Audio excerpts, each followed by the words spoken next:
Hello friends, today now I'm going to make the current affairs video and you are welcome to our YouTube channel GK Fans. So आज मैं आपके लिए फरवरी 2017 का current affairs का video बनाऊंगा और ये रहेगा पार्ट 1 मैंने ऑलरेडी अपलोड कर दिया है और अभी हम स्टार्ट करते हैं करंट अफेयर्स ऑफ फरवरी 2017. सो चलिए देखते हैं आज का पहला question. So, which company has been placed at the top position in the list of 2017 world's most admired companies by Fortune? So, ऐसी कौन सी कंपनी है जो टॉप पोजीशन पे है 2017 की कि वर्ल्ड की मोस्ट एडमायर्ड कंपनीज. सो जो भी एडमायर्ड कंपनी होती हैं कि जो भी कस्टमर्स हैं उन्होंने एडमायर की है कंपनी की कि बहुत ही अच्छी कंपनी है. ये जो लिस्ट है प्रिपेयर की गई फॉर्च्यून के द्वारा. सो ये कंपनी है एप्पल. सो एप्पल आपको पता ही है, एप्पल के बहुत ही अच्छे फ़ोन आते हैं, आईफोन. सो ये एप्पल कंपनी है, मोस्ट एडमायर्ड कंपनी है वर्ल्ड्स की टॉप पोजीशन पर. और ये जो लिस्ट बनाई जाती है फॉर्च्यून एनुअल लिस्ट है कि हर साल ये लिस्ट बनाता है मोस्ट एडमायर्ड कंपनीज की. और ये जो लिस्ट बनाई गई है 10th कॉन्जिक्यूटिव टाइम. सो 10वीं बार ये कॉन्जिक्यूटिवली एप्पल क्या बनी है, टॉप पोजीशन पे है कि इसको हर साल एप्पल ही आ रही है पिछले 10 सालों से कि टॉप पोजीशन पर कि मोस्ट एडमायर्ड कंपनी है. और ये जो फॉर्च्यून जो लिस्ट प्रिपेयर करता है इसमें near about 3800 analyst, directors and industry experts. So जो भी अलग अलग डायरेक्टर्स हैं, एनालिस्ट हैं, इंडस्ट्री एक्सपर्ट्स हैं, उन्होंने ये रैंकिंग की है और रैंकिंग में एप्पल ने क्या किया है, टॉप किया है. और इसमें टॉप 5 और कंपनीज है, मैं आपको बता देता हूँ, लाइक अमेजोन और डिज्नी, स्टारबक्स. सो ये कंपनीज भी टॉप 5 में है. So Amazon, Disney, Berkshire Hathaway ये भी क्या है, टॉप 5 में. सो एप्पल है टॉप पे. ओके चलो देखते हैं next question. So which bank has signed a MOU. MOU means memorandum of understanding. So कौन सा बैंक है जिसने एमओयू साइन किया है एचआरडी डिपार्टमेंट के साथ. एचआरडी होता है ह्यूमन रिसोर्स डेवलपमेंट. सो ये भी एक मिनिस्ट्री है, एचआरडी मिनिस्ट्री. सो इसके साथ एमओयू साइन किया है 17 फरवरी को टू ऑपरेशनलाइज द HEFA.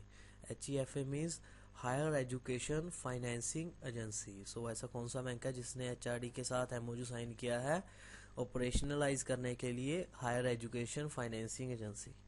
यहाँ 4 बैंक के नाम दे रखे हैं, Andhra bank, Allahabad bank, bank of India, Canara bank. So right answer is option number D, Canara bank. So Canara bank क्या है, एक पब्लिक सेक्टर बैंक है. बैंक हमारे दो तरह के होते हैं, एक प्राइवेट सेक्टर और पब्लिक सेक्टर. सो कैनरा बैंक एक पब्लिक सेक्टर बैंक है और ये है बेंगलोर बेस्ड बैंक. सो बेंगलोर बेस्ड बैंक है ये. इसने एमओयू साइन किया है एचआरडी डिपार्टमेंट के साथ 17 फरवरी को कि ये ऑपरेशनलाइज करेगा हायर एजुकेशन फाइनेंसिंग एजेंसी. सो ये इस्टेब्लिशमेंट की गई HEFA के द्वारा, ये अप्रूव कर दी यूनियन कैबिनेट ने सितंबर 2017 में. सो जो HEFA बनी थी इसकी इस्टेब्लिशमेंट हुई थी सितंबर 2016 में. HEFA mean higher education financing agency और अप्रूव कर दिया था यूनियन कैबिनेट ने. और इस एमओयू के द्वारा क्या होगा, एचआरडी मिनिस्ट्री है जो और कैनरा बैंक. सो एचआरडी मिनिस्ट्री और कैनरा बैंक जो दोनों कंबाइंडली प्रमोट करेंगे HEFA को. और इनका जो बजट है नियर अबाउट 2000 करोड़. सो 2000 करोड़ रुपए का बजट है कि ज्वाइंटली प्रमोट करेंगे हायर एजुकेशन फाइनेंसिंग एजेंसी को. और इनका मेन पर्पस है कि हाई क्वालिटी एसेट्स को और इंफ्रास्ट्रक्चर को बनाना. सो ये हाई क्वालिटी एसेट्स और इंफ्रास्ट्रक्चर बनाएंगे इन द एजुकेशनल इंस्टीट्यूशन. सो जो भी हमारे एजुकेशन के इंस्टीट्यूट हैं वहाँ पर ये 2000 करोड़ रुपए का बजट लेके इसको हायर एजुकेशन को प्रमोट करने जा रहे हैं एचआरडी मिनिस्ट्री और कैनरा बैंक. सो चलिए देखते हैं next question. Which bank has been awarded with the ISO 27001 2013 certification. So कौन सा बैंक है जिसको ये ISO की सर्टिफिकेशन मिली है. ये किसके लिए मिली है, इंफॉर्मेशन सिक्योरिटी मैनेजमेंट सिस्टम. सो इस बैंक का जो इंफॉर्मेशन सिक्योरिटी मैनेजमेंट सिस्टम है वो बहुत अच्छा होगा, इसी के कारण इस बैंक को मिली है ISO. ISO की फुल फॉर्म है इंटरनेशनल स्टैंडर्डाइजेशन ऑर्गेनाइजेशन. सो ये बैंक कौन सा है? Karur Vysya bank, Lakshmi Vilas, south Indian, Karnataka. So the right answer is option number C, south Indian bank. So जो साउथ इंडियन बैंक है इसको शॉर्ट फॉर्म में SIB भी लिखते हैं। अगर आपको SIB की फुल फॉर्म आ जाए तो वो है साउथ इंडियन बैंक। सो साउथ इंडियन बैंक को मिली है ये ISO की 27001/2013 की सर्टिफिकेशन। ये सर्टिफिकेशन मिली है इंफॉर्मेशन सिक्योरिटी मैनेजमेंट सिस्टम के लिए। और इसके जो MD हैं, MD means managing director and CEO, ये दोनों ही हैं, MD and CEO means chief executive officer. So जो साउथ इंडियन बैंक के MD एंड CEO हैं मैथ्यू, VG मैथ्यू, ये पर्सन का नाम है। जो इसके मैनेजिंग डायरेक्टर हैं VG मैथ्यू, इन्होंने रिसीव किया ये सर्टिफिकेट ISO 27001/2013 का सर्टिफिकेशन। और ये वाला सर्टिफिकेट इनको मिला है 16 फरवरी 2017 को। सो जो साउथ इंडियन बैंक है इसके पास already ISO 9001 quality management certification है। एक ISO का 9001 क्वालिटी मैनेजमेंट सर्टिफिकेट होता है, ये तो इनके पास ऑलरेडी है।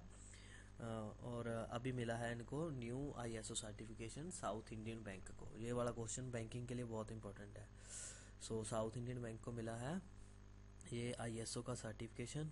और ये थिरुसुर बेस्ड बैंक है। थिरुसुर जगह का नाम है कि थिरुसुर बेस्ड बैंक है ये साउथ इंडियन बैंक।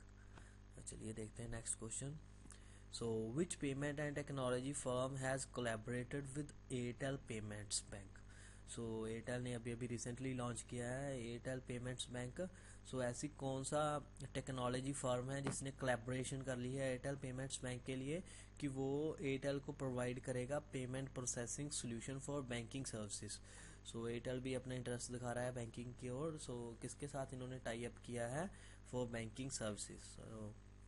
ये बहुत ही नाम दिए हैं, इंपॉर्टेंट नेम दिए हैं सभी। Visa card, master card, union पे, अमेरिकन एक्सप्रेस। सो इन्होंने एयरटेल ने कोलैबोरेशन की है मास्टर कार्ड से। सो मास्टर कार्ड क्या है? एक ग्लोबल पेमेंट सोल्यूशन फर्म है। सो बहुत ही लीडिंग और नंबर 1 की ये टेक्नोलॉजी फर्म है मास्टर कार्ड। सो ये इन्होंने कोलैबोरेट कर लिया है और अभी ये प्रोवाइड करेंगे payment processing solution to Airtel payments bank. So इससे क्या होगा, जो पेमेंट प्रोसेसिंग प्लेटफॉर्म है ये इसको इनेबल बना देगा एयरटेल पेमेंट बैंक को to provide the payment services like switching and card management with the support of reconciliation और डिस्प्यूट मैनेजमेंट प्रोसेस। सो ये बैंकिंग की ये टर्में हैं सारी कि ये बैंकिंग सर्विसेज प्रोवाइड करेगा अभी ये master card Airtel payment bank को। सो ये अनाउंसमेंट भी 17 फरवरी 2017 को की गई। और जो एयरटेल पेमेंट बैंक है इन्होंने लॉन्च किया है India's first online debit card. So India का पहला इन्होंने ऑनलाइन डेबिट कार्ड भी लॉन्च कर दिया है along with the prepaid card. अगर आप एयरटेल पेमेंट बैंक का प्रीपेड कार्ड लेते हो तो आपको ऑनलाइन डेबिट कार्ड भी मिल जाएगा। सो बोथ जो दोनों बोथ है कहाँ पे एक्सेसिबल होंगे? माई एयरटेल ऐप। सो एयरटेल की एक ऐप है माई एयरटेल ऐप। सो वहाँ पे आप ये दोनों यूज़ कर सकते हैं, प्रीपेड कार्ड और ऑनलाइन डेबिट कार्ड। और यहाँ पे आप पेमेंट वगैरह कर सकते हैं। यहाँ एयरटेल ने टाई अप भी कर लिया है 1 लाख ऑनलाइन मर्चेंट्स के साथ। सो आप जो भी इनके 1 लाख ऑनलाइन मर्चेंट्स हैं वहाँ पे क्या आप मनी वगैरह ट्रांसफ़र कर सकते हैं। आपको याद रखना है एयरटेल की ऐप का नाम माई एयरटेल ऐप। और इन्होंने ही इंडिया का पहला ऑनलाइन डेबिट कार्ड लॉन्च किया है। सो चलिए देखते हैं next question. As shuttler PV Sindhu has been placed at dash position. So PV Sindhu जो शटलर है हमारी इंडिया की फेमस, सो उनकी कौन सी पोजीशन है in the badminton world federation? So world level की ये फेडरेशन है बैडमिंटन की। So women's single ranking release on 15 फरवरी 2017। सो 2017 को ये रैंकिंग रिलीज़ की गई बैडमिंटन वर्ल्ड फेडरेशन की। सो PV सिंधु का वुमेन सिंगल्स में क्या रैंकिंग है? सो इनकी रैंकिंग है 5th। सो इंडिया की जो एस शटलर हैं PV संधू उनकी रैंकिंग है 5th स्पॉट। सो इनकी रैंकिंग है 5th। और प्रीवियसली ये 6 पोजीशंस पे थी, अभी ये 5th पे आ गई हैं और एक स्टेप ये आगे आ गई हैं। सो इन एक जापान की खिलाड़ी थी एक्केन यामागुची। एक्केन यामागुची जापान की, इन ये पिछले साल ना जापान की जो एक्केन यामागुची हैं वो आगे थी इनसे, और ये 6वीं पोजीशन पे थी। और सो अभी पीवी संधू ने एक स्टेप इनसे आगे आ गए हैं। अभी पीवी संधू की पोजीशन हो गई है 5। सो हमारे इंडिया की ओनली 2 इंडियन ही हैं जो क्या है टॉप 10 में है। एक तो पीवी सिंधु, इनकी होगी 5th पोजीशन, और सेकंड नेम है सानिया नेहवाल। सो इनकी पोजीशन है 9th। सो टॉप 10 में हमारे 2 प्लेयर्स हैं, सानिया नेहवाल उनका 9th रैंकिंग है और पीवी सिंधु की है 5th रैंकिंग। और ये जो रैंकिंग रिलीज की गई बैडमिंटन वर्ल्ड फेडरेशन ने ये रैंकिंग को रिलीज किया 15 फरवरी 2017 को। सो दोनों ही प्लेयर बहुत ही अच्छी प्लेयर हैं, पीवी संधू और सानिया नेहवाल। और आपसे ऐसे भी क्वेश्चन आता है इंडायरेक्ट वे से कि पीवी संधू कौन सी गेम से रिलेटेड है। सो आपको पता होना चाहिए कि पीवी संधू है एस शटलर है, तो ये बैडमिंटन से रिलेटेड है, और पीवी संधू और सानिया नेहवाल सो दोनों क्या है बैडमिंटन की प्लेयर हैं। चलिए देखते हैं next question. Which electric equipment companies made an announcement on February 17, 2017 to acquire the Lloyd Electric Engineering for around rupees 1200 to 1500 crore. So ऐसी कौन सी कंपनी है इलेक्ट्रिक कंपनी, सो उन्होंने अनाउंसमेंट करती है कि वो एक्वायर कर लेंगी। एक्वायर मीन्स कि वो दूसरी कंपनी को अपने आप में मिला लेंगी। सो उन्होंने खरीद लेनी है एक तरह से। सो ये कंपनी खरीदेंगे लेऑड। लेऑड एक कंपनी है जो मार्केट में इनके एसी वगैरह आते हैं लेऑड कंपनी के, और भी काफ़ी सारे प्रोडक्ट हैं इलेक्ट्रिक प्रोडक्ट। सो एसी के लिए बहुत ही ज़्यादा फेमस कंपनी है ये लेऑड। सो कौन सी कंपनी लेऑड कंपनी को खरीदने वाली है, और उनका बजट रहेगा near about 1200 to 1500 crore. So जहाँ पर फेमस कंपनीज के नाम दे रखे हैं टेक्नोक electric, Havells India, HBL power and Bharat Bijli. Right answer is Havells. So Havells भी एक इलेक्ट्रिक कंपनी है। हैवल्स की स्विच वगैरह आती हैं एमसीबी स्विच, और हैवल्स भी बहुत अच्छी कंपनी है, इनके फैंस वगैरह काफ़ी सारे इलेक्ट्रिक प्रोडक्ट आ रहे हैं मार्केट में। सो हैवल्स खरीद रही है कौन सी कंपनी को, लेऑड। लेऑड बेसिकली इनके आते हैं एसी।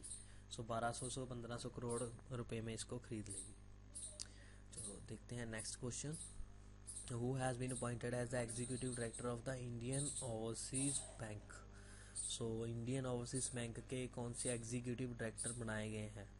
सो एग्जीक्यूटिव किनको बनाया गया है, देखते हैं। Right answer option number C, K Swaminathan. So Overseas Bank को ओवरसीज बैंक के न्यू एग्जीक्यूटिव डायरेक्टर किनको बना दिया गया है, के स्वामीनाथन। सो ये 8 executive directors have been appointed in various public sector bank. So जितने भी हमारे पब्लिक सेक्टर बैंक हैं इनमें 8 एग्जीक्यूटिव डायरेक्टर्स बना दिए गए हैं। और ये रिकमेंडेशन किनकी थी, triple B banks board of bureau. So जो बैंक्स बोर्ड ऑफ ब्यूरो है उन्होंने ये 8 एग्जीक्यूटिव डायरेक्टर्स बनाए हैं अलग अलग बैंकों में। सो जैसे इंडियन ओवरसीज बैंक में तो मैंने बता दिया कि एग्जीक्यूटिव डायरेक्टर कौन है, स्वामीनाथन। सो ऐसे ही और भी काफ़ी सारे पर्सन हैं जिनको एग्जीक्यूटिव डायरेक्टर अपॉइंट कर दिया गया है। जैसे मैं आपको 2-4 और बता देता हूँ। नीलम दामोदरन एंड अतानु कुमार, ये दोनों को बना दिया गया है बैंक ऑफ इंडिया का। स्वामीनाथन को बना दिया गया executive director of Indian Overseas bank.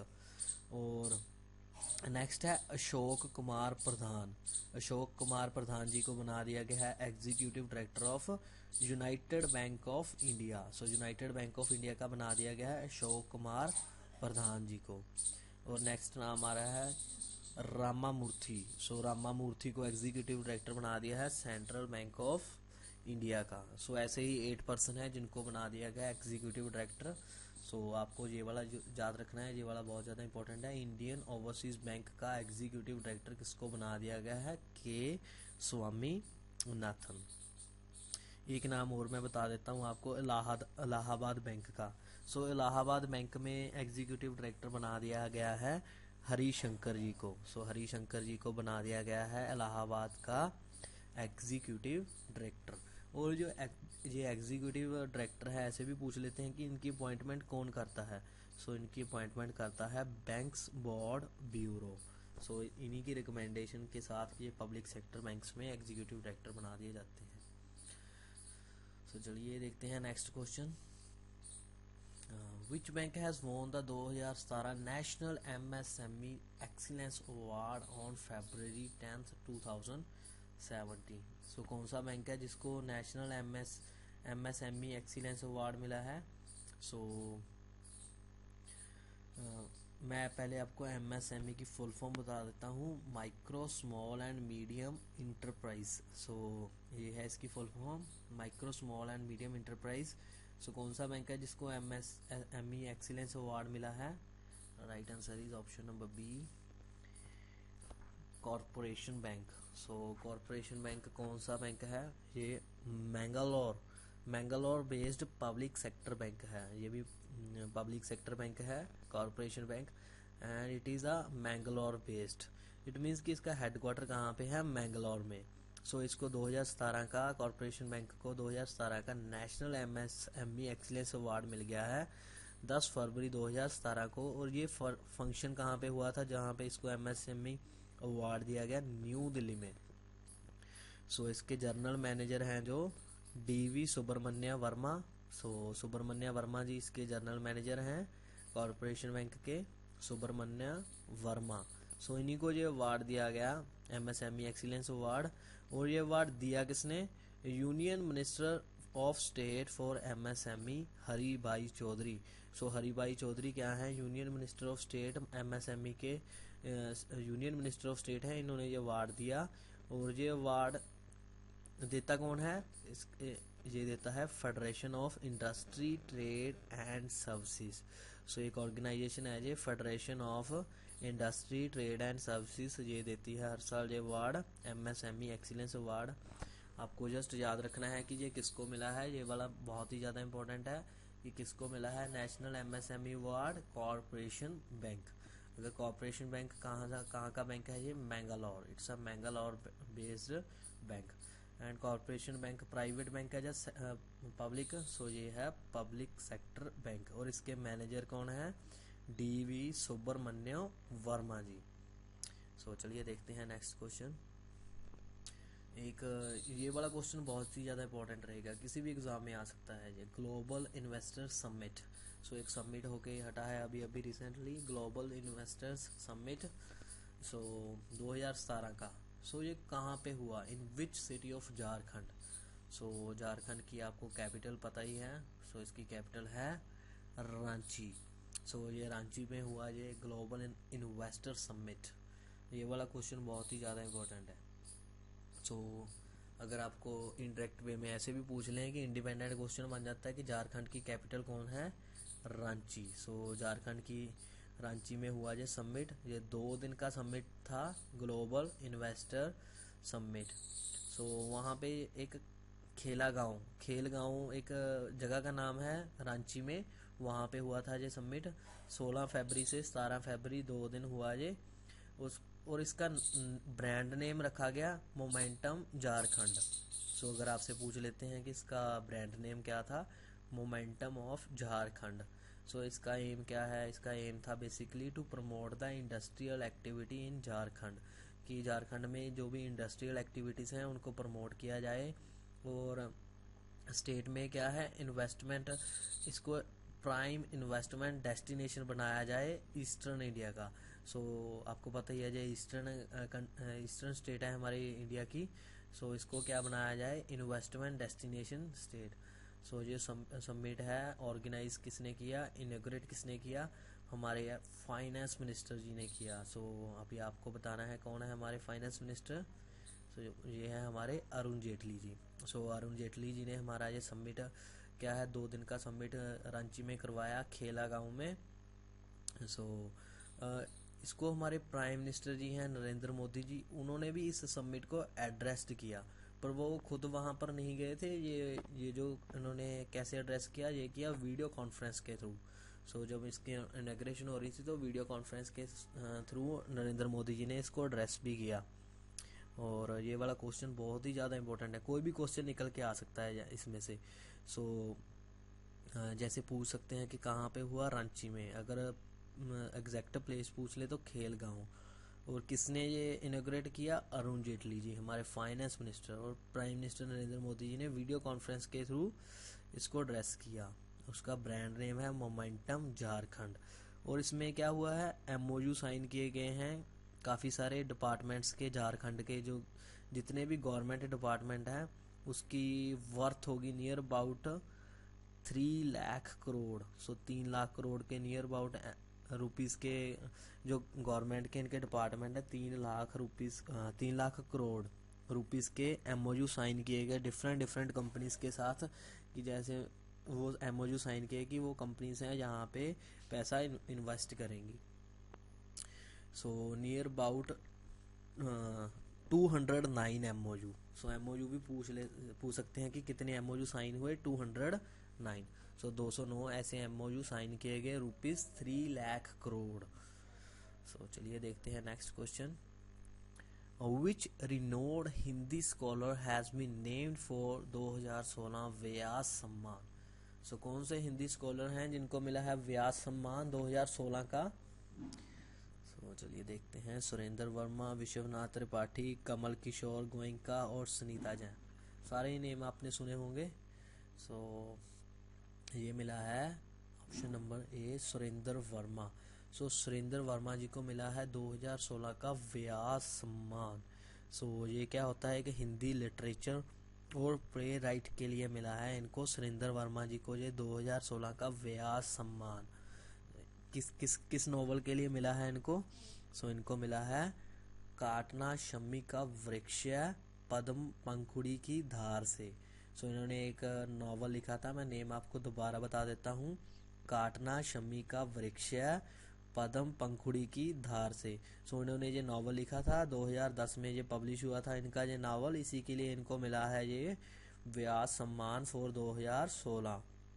और व्यास सम्मान में क्या होगा, वर्मा जी को एक 3.5 लाख रुपए का प्राइज भी मिलेगा और साइटेशन और लोगो और अवार्ड दिया जाएगा। और ये अवार्ड दिया जाएगा के बिरला फाउंडेशन से।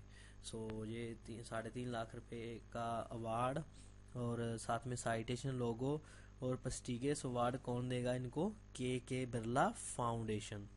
और सुरेंद्र वर्मा जी कौन से पर्सन है जिनको ये ऐसा ऑनर मिल रहा है। सो ये है 26th।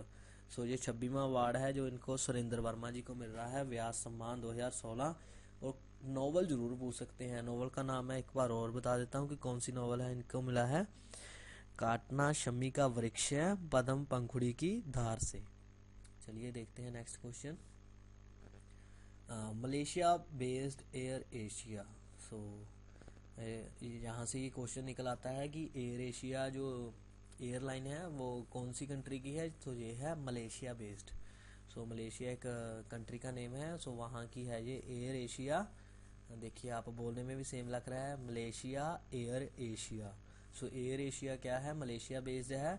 सो इन्होंने एमओयू साइन किया है भारत की किसी स्टेट के साथ टू प्रोवाइड द डायरेक्ट 2-वे इंटरनेशनल फ्लाइट्स। सो इंडिया की कौन सी स्टेट के साथ ये एमओयू साइन किया है कि ये 2-वे इंटरनेशनल फ्लाइट्स क्या प्रोवाइड कराएंगे। और ये कहाँ से, फ्रॉम द स्टेट्स कैपिटल। सो कौन सी स्टेट से, ये कोलालमपुर। कोलालमपुर एक जगह का नाम है मलेशिया में, मलेशिया की कैपिटल है कोलालमपुर। सो कहाँ कौन सी स्टेट से ये जाएगा एयरलाइन, कोलालमपुर के पास। सो कर्नाटका, गोवा, उड़ीसा, मध्य प्रदेश, कौन सी स्टेट है हमारी जहाँ पे ये स्टेट जाएगी। सो देखते हैं उड़ीसा। सो उड़ीसा से ये 2-वे एयरलाइन स्टार्ट होएगी, Orissa to Kuala Lumpur in Malaysia. So Malaysia की कैपिटल है कोलालमपुर। सो कैपिटल, अगर आपको कैपिटल भी पूछते हैं कंट्री की तो मलेशिया की कैपिटल है कोलालमपुर। सो एयर एशिया ने एमओयू साइन किया है जो उड़ीसा से कोलालमपुर तक फ्लाइट्स चलेगी, 2-वे इंटरनेशनल फ्लाइट्स। और उड़ीसा की कैपिटल है भुवनेश्वर। सो उड़ीसा की कौन सी कैपिटल है, भुवनेश्वर। और बाकी की भी मैं बता देता हूँ, कर्नाटका की कैपिटल है बेंगलोर, गोवा की कैपिटल है पणजी, उड़ीसा की भुवनेश्वर एंड मध्य प्रदेश की भोपाल। सो आपको कैपिटल पता होनी चाहिए। हमारी जितनी भी स्टेट्स हैं, हमारी 29 स्टेट्स हैं। सो कर्नाटका की बेंगलोर, गोवा की पणजी, उड़ीसा की भुवनेश्वर एंड मध्य प्रदेश की भोपाल। सो उड़ीसा से ये एयरलाइन स्टार्ट होया करेगी, एयर एशिया की, और ये जाया करेगी कोलालमपुर में, मलेशिया में। सो चलिए देखते हैं नेक्स्ट क्वेश्चन। विच एलुमिनियम मैन्युफैक्चरिंग फर्म, सो कौन सी ऐसी एल्यूमिनियम की मैन्युफैक्चरिंग फर्म है जिन्होंने एमओयू साइन किया है टैरी के साथ। टैरी की फुल फॉर्म है the energy and resource institute. So ये भी एक इंडिपेंडेंट क्वेश्चन है। कई बार एग्जाम में आ चुका है कि टैरी की फुल फॉर्म क्या है। सो टैरी की फुल फॉर्म है the energy and resource institute. So कौन सी ऐसी एल्यूमिनियम की फर्म है, मैन्युफैक्चरिंग फर्म है, जिसने टैरी के साथ एमओयू साइन किया है for sustainable rehabilitation in the area of mining. So in the area of mining, so mining में क्या है, ये रिहैबिलेशन करेंगे। सो रिहैबिलिटेशन मीन्स क्या होता है, किसी चीज़ को रीस्टोर करना, कि जो चीज़ ख़त्म हो रही है उसको रीस्टोर करना। सो ये माइनिंग में करेंगे। सो कौन सी फर्म ने टैरी के साथ ये एमओयू साइन किया है, चलिए देखते हैं। Right answer is NALCO. So NALCO की फुल फॉर्म भी आ सकती है national aluminium company limited. So आपको ये फुल फॉर्म एब्रीवेशंस पूरी पता होनी चाहिए कंपनीज की।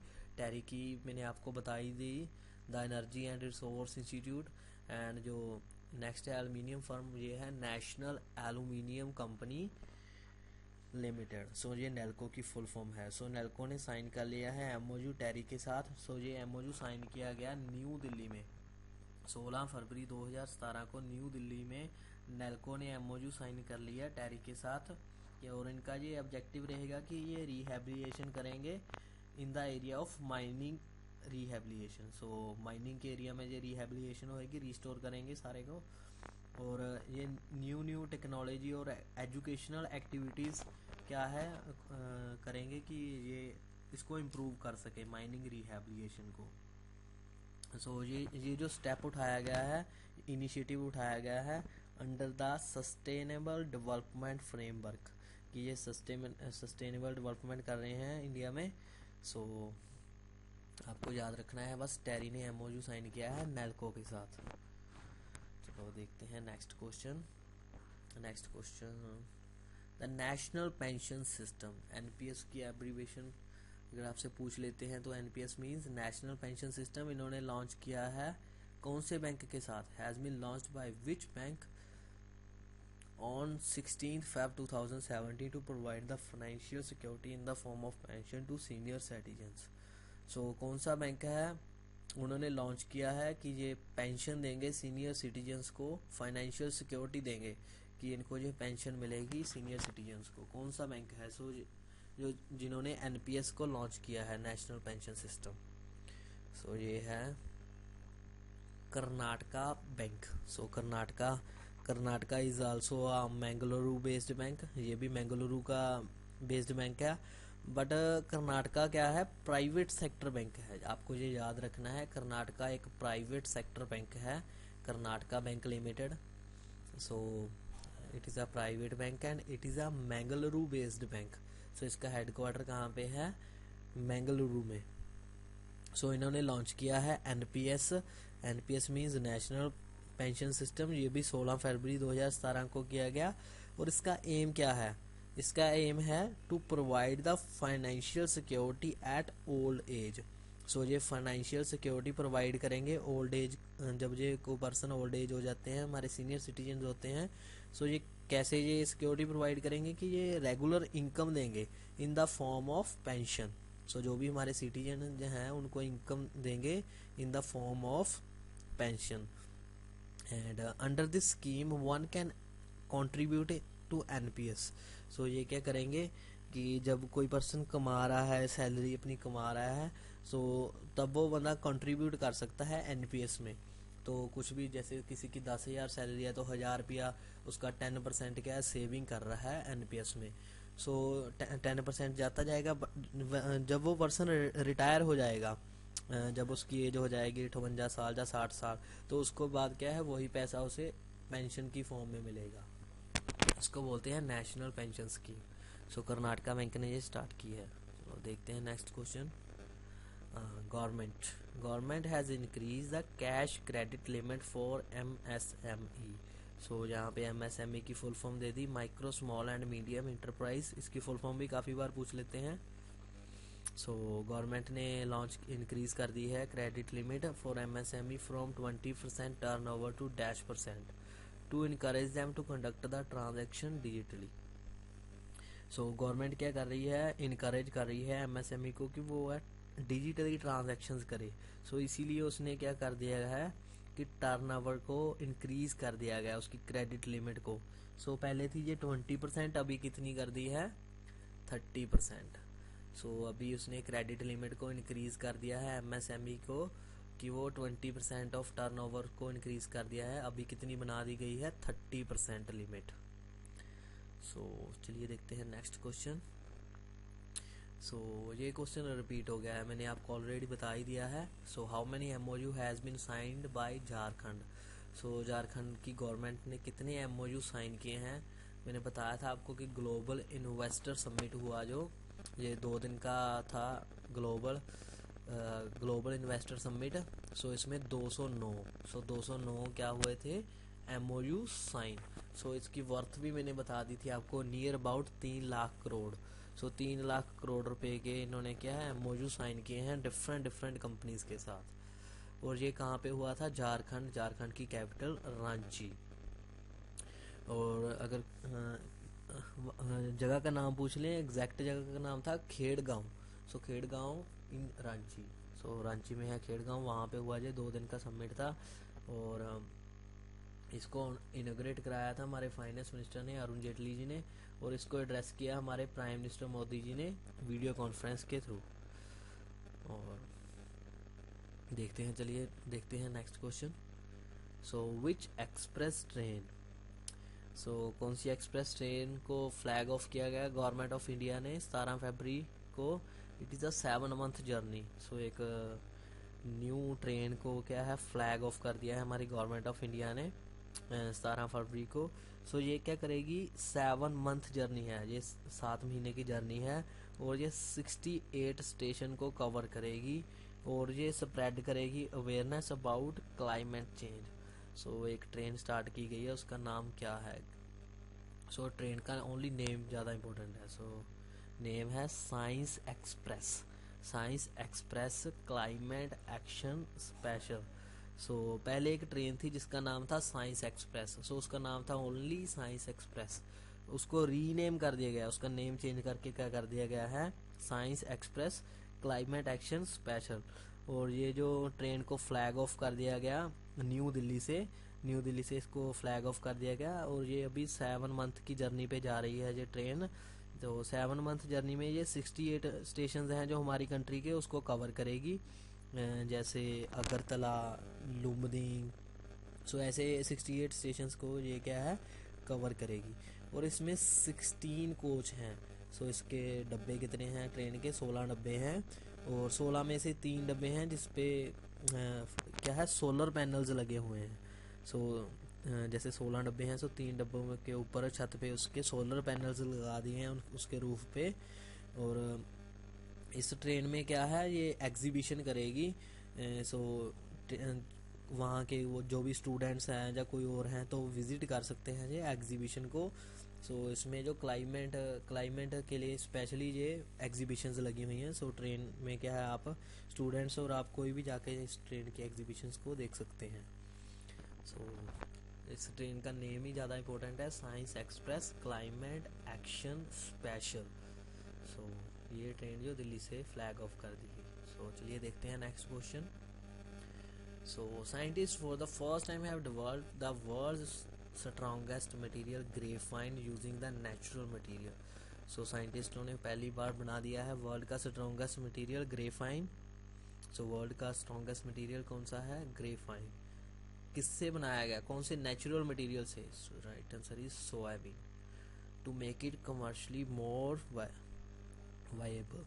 So a team of scientists of CSIRO in Australia. So एक साइंटिस्टों की टीम है ऑस्ट्रेलिया में, टीम का नेम मैं आपको बता देता हूँ, CSIRO।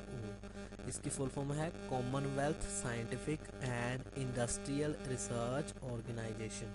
सो ऑस्ट्रेलिया में जो टीम है और साइंटिस्टों की, उन्होंने डेवलप कर दिया है वर्ल्ड का strongest material graphene using the soybean to make it commercially more viable. So अभी जो पहले ग्रेफाइन की प्रोडक्शन होती थी, it was very costly process. So बहुत ज़्यादा कॉस्टली प्रोसेस था and it require a highly control environment. So इसको हाईली कंट्रोल इन्वायरमेंट चाहिए होता था और इसको काफ़ी ज़्यादा टेम्परेचर पे, हाई टेम्परेचर पे इसको क्या है बनाया जाता है, इसकी प्रोडक्शन होती थी पहले। अभी क्या है, CSIRO के साइंटिस्टों ने बना दिया है इसको बिल्कुल वेरी कॉस्ट इफेक्टिव। सो अभी जो इसकी प्रोडक्शन होगी very easily and very cost effective. So soybean से ये क्या करेंगे, तैयार करेंगे graphene. So graphene is the strongest material और अभी ये क्या है, कॉस्ट इफेक्टिव बन चुका है। सो कौन से साइंटिस्टों ने किया, ऑस्ट्रेलिया के। और अगर उसकी ऑर्गेनाइजेशन पूछ लेते हैं, CSIRO, Commonwealth Scientific and Industrial Research Organisation. चलिए देखते हैं next question. So what was the mascot of the 2017 global investors summit. और फिर से ये क्वेश्चन रिपीट हो रहा है। ये वाला समिट हुआ जो 2 डे समिट, ये बहुत ही ज़्यादा इंपॉर्टेंट समिट है, इसमें से बहुत सारे क्वेश्चन निकल कर आ रहे हैं। तो इसका मैस्कॉट पूछनी है। अभी मैस्कॉट क्या था 2016 का, इसका मैस्कॉट था flying red elephant. So flying red elephant इसका मैस्कॉट है। और ये जो थी ग्लोबल इन्वेस्टमेंट समिट 2017। एंड अगर आपसे पूछ लेते हैं कि डिज़ाइन किसने किया, सो वहाँ की मुंबई की एक एडवर्टाइजमेंट कंपनी है, उसका नाम है ad factor. So Mumbai based एक कंपनी है, एडवर्टाइजमेंट कंपनी, उसका नाम है एड फैक्टर। उन्होंने ये डिज़ाइन किया flying red elephant. So flying red elephant को चूज़ किया गया as a mascot in the state. क्यों ये चूज़ किया गया, because it was the state animal. So ये स्टेट एनिमल था वहाँ का, सो इसीलिए इसको क्या है चूज़ कर लिया गया एज अ मैस्कॉट। और ये क्या रिप्रेजेंट क्या करता है, ये स्ट्रेंथ को रिप्रेजेंट करता है। जैसे एलिफेंट काफ़ी स्ट्रांग होते हैं, तो इसीलिए ये स्ट्रेंथ को रिप्रेजेंट करता है। और इसके लिए जो ग्रीन फ्लाइंग रेड एलिफेंट है, इसके ग्रीन कलर के क्या है, इसको ग्रीन कलर के इसके किया है, फ्लाई करने के लिए विंग्स लगा दी गई हैं। सो जो रेड कलर का एलिफेंट है, इसके ग्रीन विंग्स लगा दी गई हैं। सो ये क्या रिप्रेजेंट करते हैं, एनवायरनमेंट को, कि इसके आसपास का जो एनवायरनमेंट है बिल्कुल ग्रीन है। सो तो आपसे यही पूछेंगे कि इसका मैस्कॉट क्या है। सो इसका मैस्कॉट था फ्लाइंग रेड एलिफेंट। अगर आपसे कंपनी पूछ लेते हैं किसने डिज़ाइन किया, तो उसका नाम है ad factor. So Mumbai base की ये कंपनी है। चलिए देखते हैं next question. So which country unveiled it's plan on 14th Feb 2017 to build a first city on the Mars by 2117। सो 2117 में कौन सी कंट्री है, उसका प्लान है कि वहाँ पे एक फर्स्ट सिटी बना देंगी ये मार्स में। आई थिंक ये बहुत ही बड़ा प्लान है। सो चलो देखते हैं क्या होता है, कौन सी ऐसी कंट्री है जिसने ये प्लान रखा है। तो ये है UAE। सो UAE की फुल फॉर्म है यूनाइटेड अरब एमिरेट्स। सो यूनाइटेड अरब एमिरेट्स, इन्होंने ये अपना प्लान को अनवील किया है कि ये बना देंगे first city on the Mars bye 2117। सो 2100 अभी जैसे 2017 चल रहा है, सो इन्होंने 100 साल का टाइम लिया है, 100 ईयर्स। सो मे बी हम हो वहाँ पे ना हो, शायद हम तो नहीं देखेंगे, हमारे बच्चे देखेंगे ज़रूर। तो फर्स्ट सिटी बनाएंगे जो मार्स में 2117 में। सो ये जो अनाउंसमेंट की गई, शेख मोहम्मद बिन वहाँ के वाइस प्रेसिडेंट हैं। शेख मोहम्मद बिन वहाँ के वाइस प्रेसिडेंट भी हैं और प्राइम मिनिस्टर भी हैं। शेख मोहम्मद बिन वहाँ के वाइस प्रेसिडेंट भी हैं और प्राइम मिनिस्टर भी हैं। सो उन्होंने ये अनाउंसमेंट की कि वो 2117 में क्या बना देंगे, फर्स्ट सिटी बना देंगे on the Mars. So Mars में ये बना देंगे फर्स्ट सिटी। ये देखते हैं नेक्स्ट क्वेश्चन। RBI की प्लानिंग है। RBI has plan to reimburse the bank MDR charges on debit card use by the citizens for payment with effect from which date. So RBI क्या है, हमारा reserve bank of India है।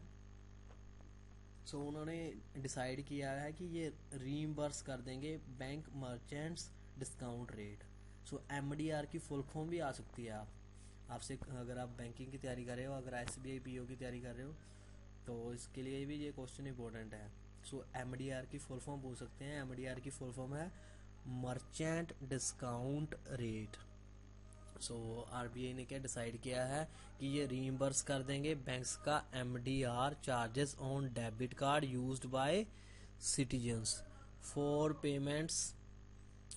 Payments with effect from which date. So कौन सी date से ये करेंगे effect? The right answer is 1 जनवरी 2017।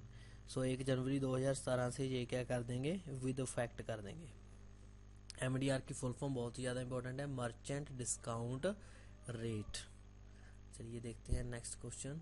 सो दिस वन सॉरी इसका आंसर है फर्स्ट जनवरी 2017। सो स्क्रीन पे थोड़ा सा गलत आ रहा है, 1 फरवरी आ रहा है, but it's right answer is 1 जनवरी 2017। सो 2017 का जो फर्स्ट डे है 1 जनवरी, सो तब होगा ये इफेक्ट आरबीआई का। So this one is option number B right answer, 1 जनवरी 2017। सो आरबीआई ने प्लान किया है कि ये रीइंबर्स करेंगे एमडीआर चार्जेस। स्क्रीन पे थोड़ा गलत आ रहा है, इसको ध्यान से देखिए कि इसका राइट आंसर है 1 जनवरी 2017। सो 1 जनवरी 2017 से ये लागू होगा। तो next question, Vyas Samman. So Vyas Samman is awarded annually by the K Birla foundation for which field. So हमने ये डिस्कस कर लिया था, ये व्यास सम्मान है। सो ये एक एनुअली अवार्ड है। सो ये दिया जाता है के बिरला फाउंडेशन के द्वारा। सो के बिरला फाउंडेशन के द्वारा ये दिया जाता है। सो ये कौन से फील्ड से रिलेटेड है? सो इसके बारे में मैंने आपको बता ही दिया था, व्यास सम्मान के बारे में। सो इसमें क्या है, 3.5 लाख रुपए का प्राइज भी दिया जाता है। और ये नॉवल का नेम भी मैंने बता दिया था आपको कि कौन सी नॉवल के लिए इसको मिला था ये प्राइज। आपको अब ये गैस हो ही गया होगा कि कौन से के लिए ये मिला था। तो यहाँ पे ऑप्शन दे रखी हैं, लिटरेचर, साइंस, कल्चर, सिनेमा। सो एक नॉवल के लिए मिला था। सो ये है इसका राइट आंसर लिटरेचर। सो ये व्यास सम्मान किसके द्वारा दिया जाता है? ये के बिरला फाउंडेशन। सो जो हमारी के बिरला फाउंडेशन है वो प्रोवाइड करती है, ये एनुअली अवार्ड है। सो एक 2010 में जो उन्होंने नॉवल पब्लिश की थी उसके लिए मिला था ये अवार्ड, व्यास सम्मान। सो ये जो व्यास सम्मान है इसके बारे में थोड़ा और बता देता हूँ कि ये लिटरेरी अवार्ड है और ये फर्स्ट अवार्डेड इन 1991। सो 1991 में ये अवार्ड दिया गया था। और ये एनुअली अवार्ड है, के बिरला फाउंडेशन देती है ये।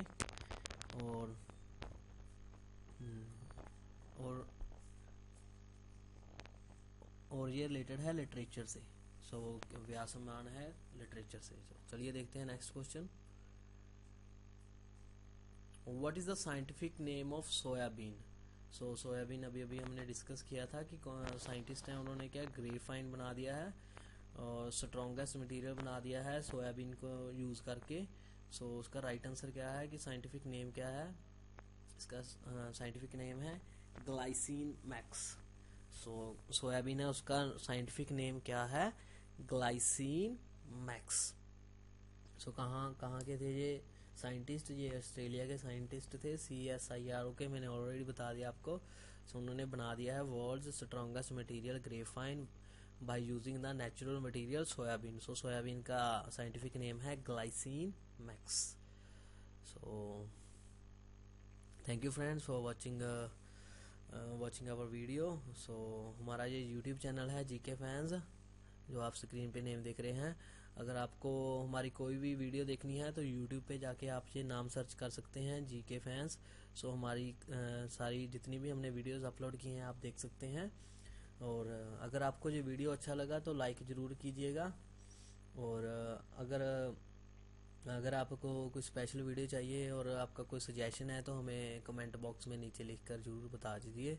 और अगर आपने फर्स्ट टाइम हमारी वीडियो देख रहे हैं तो हमारे चैनल को सब्सक्राइब जरूर कर लें। और नीचे एक रेड कलर का बटन होगा जिस पे लिखा होता है सब्सक्राइब। सो वहाँ पे आप क्लिक कर लीजिए। अगर आप नए यूज़र हैं तो हमारा चैनल क्या है, सब्सक्राइब हो जाएगा। तो जब भी मैं न्यू वीडियो लेके आऊँगा तो आप क्या है हमारी हर वीडियो देख पाएंगे। सो thank you friends for watching this video.